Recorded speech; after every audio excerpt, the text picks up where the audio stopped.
Hello everyone, Matt with Peak Creative here with our final behind the scenes look into Keagan Park's latest single, Bustin Buckles. Today we're going to talk just a little bit about the mix. What is a mix?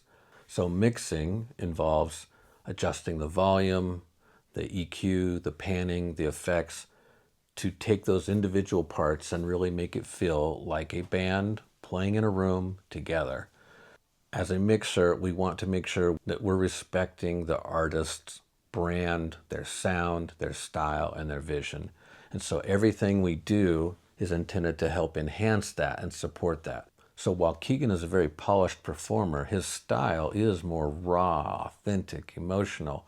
It's really important that we captured that and that we didn't overdo it with the mix. It needs to feel real and it needs to feel human.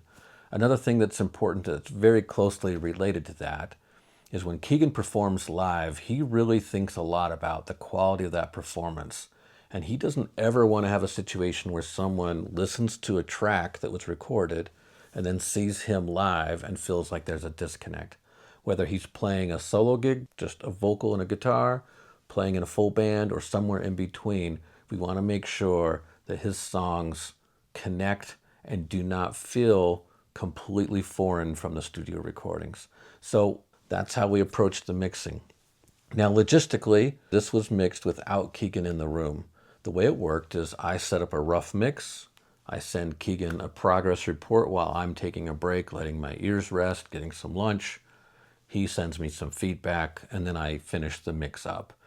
Typically, I would love to have a little more time on a mix, but in this particular case, I had a lot of travel and I had really one day to get it done. So it's really important to me that there is a break somewhere in the mix where you can walk away, rest your ears, come back with a fresh perspective. So I was able to get that. We were able to get it done in one day. Now, the way we approached it is with a combination of analog and digital technology. We've talked about this quite a bit. Getting the sound right at the source is a big part of it, but there's still a lot of work to do in the mix, the little fine tuning to help everything sit well together. Balancing volumes, balancing where they sit in the stereo field, dialing in the effects. So what we did here is the bulk of our sound is really coming from our analog equipment. It's coming from analog EQ, analog compression, our console, the analog reverb. And we're using the digital tools more for things like automation. So one thing I'll point out, give Bustin Buckles a close listen.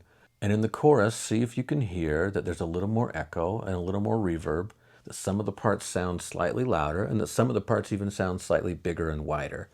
We did most of that through automating those changes in the settings in the system. So the final record is really a product of the best analog equipment, building the foundation of the mix, and using the latest digital technology to help with things like automating changes.